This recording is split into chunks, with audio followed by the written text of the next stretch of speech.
السلام عليكم ورحمة الله وبركاته. ازيكم عاملين ايه؟ النهاردة ان شاء الله هوريكم روتين الغدا، بس الفيديو ده كان من امبارح ولسه مسجلاه النهاردة.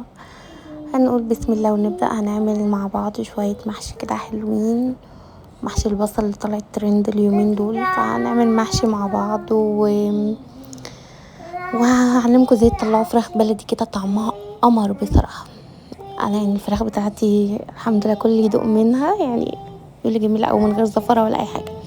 اول حاجه هنمسك الفرخه بتاعتنا كده نغسلها حلو وننقعها في ملح وليمون، ونحط قشره الليمونه معاها وشويه خل صغيرين، ما نكترش الخل عشان يعني لما بيبقى كتير بيتزفر، ومعلقه بن صغيره، ونمسح بيها الفرخه كويس جدا.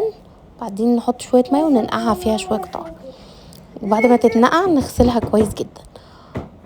تاني حاجة بقى هنعمل الخلطة اللي هي يعني هي دي فراخ مسلوقة، بس لازم يعني نمسحها بخلطة من جوه ومن بره وكده ومن تحت الجلد. هنحط معانا هنا بصلتين وطماطمايه او بصلة كبيرة وطماطمايه، وحط ملح وفلفل اسود اساسي، رشة كده 7 بهارات ورشة بهارات فراخ. 7 بهارات والبهارات الفراخ عادي ممكن تستغني عنهم، مش اساسي. بعد ما تضربوا مع بعض كده نمسك الفرخة وندعكها من جوه كويس جدا وكمان من تحت الجلد.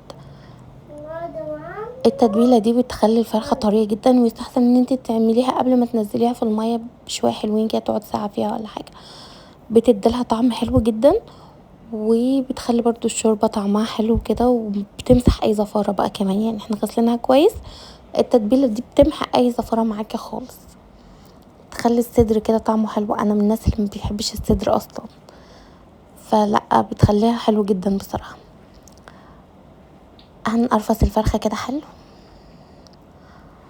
مش فاكره ماما كان الله يرحمها كانت بتقول عليها ايه، اللي ان انت تقفليها كده، كانت تقول كلمه تانية كده. المهم هنربط الفرخه حلو كويس ونسيبها على جنب بقى تتبل مع التتبيله بتاعتنا الحلوه دي. قبل ما نيجي ان احنا بقى نطبخها نكون مسخنين ميه كويس جدا.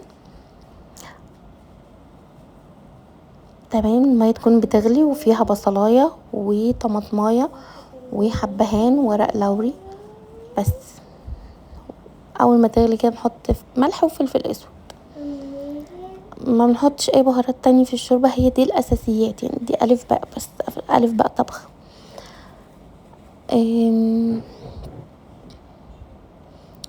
تمام، حطينا البهارات وبهرنا الشوربة بتاعتنا. طبعا في ناس بتحط مرقة فراخ، خديجة بهدوء شوية. في ناس بتحط مرقة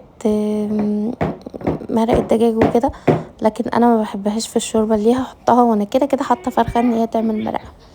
هنبدأ بقى نجهز حاجات المحشي. انا هعمل محشي بصل، قشرت بصل كويس جدا وفتحته لحد النص كده ونزلت فيه بميه مغليه يقعد 4 دقايق. تمام، هنبدأ في الخلطه بقى. احط زيت يسخن، انا بحب السمنه او الزبده تطش بيها المحشي في الاخر، مش هبدأ بيها من البدايات. هسيب البصل لحد ما يدبل، انا بحب احط بصل كتير في خلطه المحشي بصراحه. هضرب ماما، معلش اسفه على الانقطاع. المهم بقى هننزل بالطماطم المضروبه، وبعدين بقى هنزل ببهارات بتاع المحشي.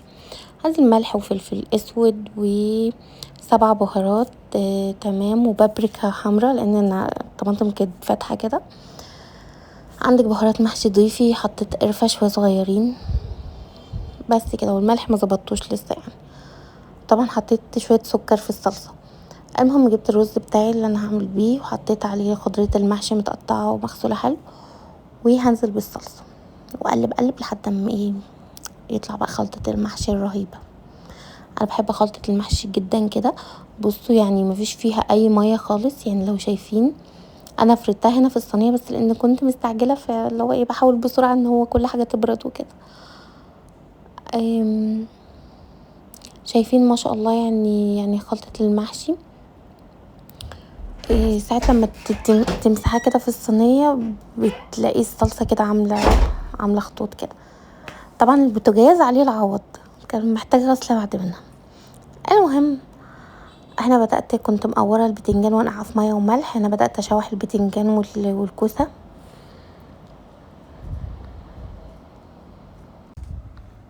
كده تمام. خلاص الخلطة جاهزة معانا. كده الخلطة جاهزة معانا. هنبدأ بقى، البصل كان اتعمل وبرد، هبدأ اخد حتة بحتة منه كده، و انا بحب احطه تحت في الحلة من تحت يعني. اسفة على الازعاج الكتير اللي في الفيديو دي، بس الست خديجة بتلعب، يلا ربنا يهديهم. المهم رجعت بقى حطيت صف بصل، هما تقريبا كانوا صفين بصل يعني، وبدأت احشي الكوسة ما تدكهاش جامد لتحت كده، ما بتبقاش حلوه، بتبقى مكتومه يعني. مليها براحتها وسيبي فراغ من فوق وفراغ من تحت، عشان لما الكوسه تستوي والرز يستوي ما تطلعش بره. مش بكلمك انت يا خديجه. طبعا اخلص الكوسه وبعد منها البتنجان. انا بحب ادي الكوسه تشويحه زي ما انتوا شفتوا كده، بتبقى طعمها حلو قوي. شايفين انا مش بملاها زي ما قلت لكم كده.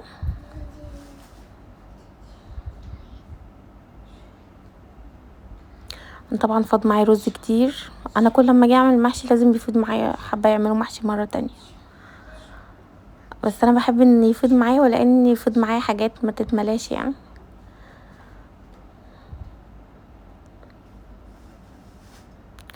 طبعا واحنا في نص الفيديو كده عاوزه اقول لكم اللي اول مره يشوف قناتي يعني يا ريت تفعلوا الجرس وتشتركوا في القناه، واعملوا لايك وكومنتات كده يعني، شجعوني ان انا انزل وصفات كتير وكده.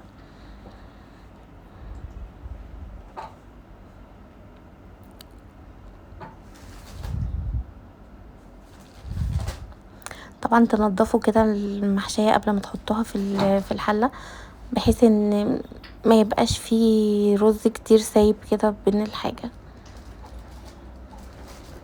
انا خلصت الكوسه تقريبا، خلصت خلاص. انا ادخل بقى على البتنجان، لو في فلفل اخضر تمام، بس انا كان عندي فلفل بس ما كنتش عاوزه اعمله بصراحه. طبعا البتنجان الاسود ده اوقات بيبقى مر شويه اصلا، فهو يستحسن الابيض يعني، بس هو كان عندي كتير فانا مش عاوزه اقليه، فعملته كده، عملته محشي. طبعا كانت معانا خلاص الفرخه استوت، عشان ناخد منها ايه الشوربه بقى عشان نسقي المحشي. خديجه كفايه برفان لو سمحتي. خلصنا هنا حشو خالص، ننزل بس بكم كبشة شوربة كده، اللي هي التسقية بتاع محشي الخضار ما بتبقاش كتير، يدوب ايه ان هي تغطي من تحت بس يعني. بصي ربع الحلة من تحت كده، حاجة بسيطة يعني، لان الخضار كده كده بينزل مية، وعشان ما يبقاش بقى يستوي منك قوي كده ويبقى سايز يعني. شايفين ما شاء الله الشوربة حلوة جدا، بتطلع جميلة جدا، لا فيها ريم ولا فيها اي حاجة. شايفين يعني الشوربة مش باينة اصلا يعني، ما حصلتش الكوسة قوي، واخدة ربع الكوسة كده من تحت. بس كده هنقفل على المحشي بقى والنار عالية شوية لحد ما الشوربة تغلي، وبعدين نهدي النار عليه. شايفين ما شاء الله هنا يعني كان بدأ يدخل في التسوية كده، والريحة كانت حاجة قمر يعني.